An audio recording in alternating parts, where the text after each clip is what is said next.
Hey guys, Dan and Sally from Learning Cameras here, and today we are going to do one of my favorite videos ever on YouTube. I watch them all the time, and Dan kind of makes fun of me for it, but it is what's in my bag. And today is wedding photographer, portrait photographer versus videography. And yeah, this is kind of interesting because we got a bunch of different cameras here, lenses, why we pick every focal length and everything like that. If you guys want us to get into lighting and audio and all that kind of stuff too, just let us know. We'll get into that.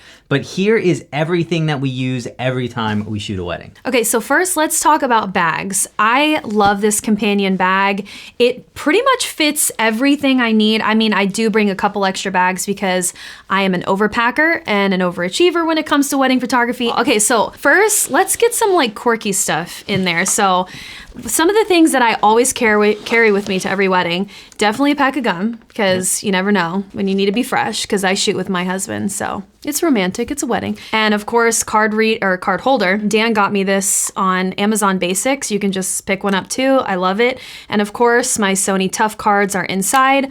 Love those cards, they are the best cards. And I always carry a little pouch with essentials for brides, like if they need a little pair of scissors or a bobby pin or ponytails or even an extra pair of earrings, I carry them with me for my brides, and a little bit of perfume, because girls, you never know. So, I don't know, the only quirky things that I guess we videographers carry around, ND filters. I have mist edition, standard edition from these. These are from Polar Pro right here. Gotta have a rocket blower for that kind of stuff. Shotgun mics, what do I use? Gaff tape. Gaff tape is definitely a necessity.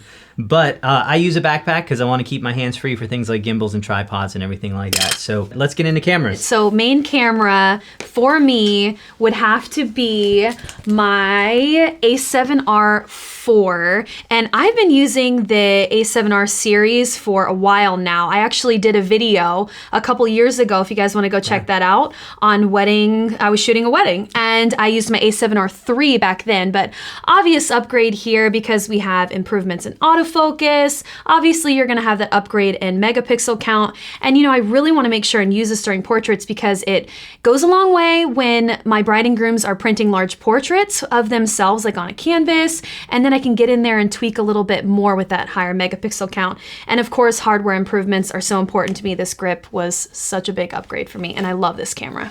So my main camera, and I've got it rigged out with a small rig cage right now, but this is the A7S III, and this was a life-changing camera. I mean, when this came out, the ability to shoot 4K 120, I use 4K 60 a ton, being able to shoot in almost zero light. I mean, I bought two of these. I'm recording the other one here. I've got one on a gimbal, one on a primary camera, and I use these things.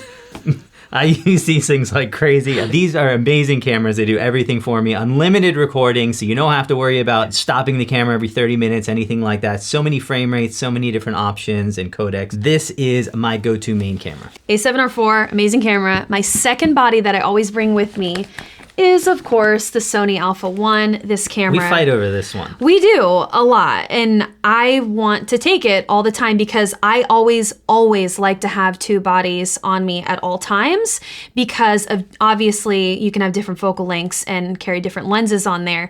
But I'm not, like, I don't play around when it comes to weddings. I mean, this is the dream camera for both photo and video. So first of all, you have high resolution, 50 megapixels. You're able to shoot fully silent, no viewfinder blackout. So many advantages to being able to do that. Anytime you don't want that camera click or anything like that, that's the camera we go to. But for video too, I mean, 8K, 4K 120, all the options of an S3, and it gets you for video too. So if you are doing hybrid work or even wedding photo or video, either one, it is the ultimate camera out there right now, and yeah, it's insane. So let's get into some lenses right now. And first, zoom lenses. We kind of like to do zooms and primes. I like to have zooms on one camera series and then primes on the other, and be able to go back and forth. I think you like to do it the same way, right? Oh yeah, absolutely. Yeah, the zooms give a lot of flexibility. When you're shooting a wedding, flexibility is almost a must. There are times that you really just need that ability to be able to change focal lengths in an instant. But these prime lenses are amazing quality. They give you wider apertures so you can shoot at lower ISOs and things like that. So it's great to have both setups, and how we usually do it is primes on one camera, zooms on the other. So on the zoom side, I absolutely love this lens right here. This is a 12-24, the wide angle. I don't use it a ton, but when I use it, it's for like room shots, environmental things, and it is insane what you can do with it. But basically f2.8 aperture series are our go-tos for weddings. So starting it out in the wide angle, yeah, this is a 12 through 24 f2.8. You've got 24 to 70. Yeah, that's definitely not one that I steal from him because the distortion possibly in portraits is not my friend. So I use the 24 to 70 a lot. This is my main shooter, especially when it comes to wedding ceremonies, because again, I want that wide to get the whole room shot of everybody sitting at the ceremony, and then of course the 70 so I can zoom in as well during that first kiss if we're in a smaller ceremony site. And of course the bread and butter right here, the 7200 f2.8 is my baby. This is what I shoot the bulk of my ceremonies on as well, just because again, I can get 70 up close and I can get the rings being put on it, 200 millimeters, which is super important to me because the different portraits, the different focal lengths are very important when it comes to portraits, especially in weddings, because you want that differentiation between to give to the bride and groom. And then of course, let's go into primes. Yeah, so and really the same thing for video, 24 to 70s on a lens all the time, 7200 usually in ceremonies and things like that. Yeah. Now for primes, I personally use primes on my gimbal camera because it gives me that wider aperture and some really cool looks for it. So I tend to go with the smaller series from Sony. It's like their G lenses right here. I've got a 20 millimeter, I've got a 35, I've got the 55 Zeiss. So yeah, I really love how compact these things are. They still give you really wide apertures and they're just overall amazing prime lenses for the money. And yeah, these work great on a gimbal, so I'm not holding, 7-pound cameras and lenses and everything like that. And these are my go-tos on it. Now you go a little bit bigger than me on these ones. I do. And of course, go big or go home, because here I have my 7200, my 24 to 70. These are not light. And then of course, we're going to get into the 85 F14 G Master. This is the most unbelievable lens I believe that Sony has so far.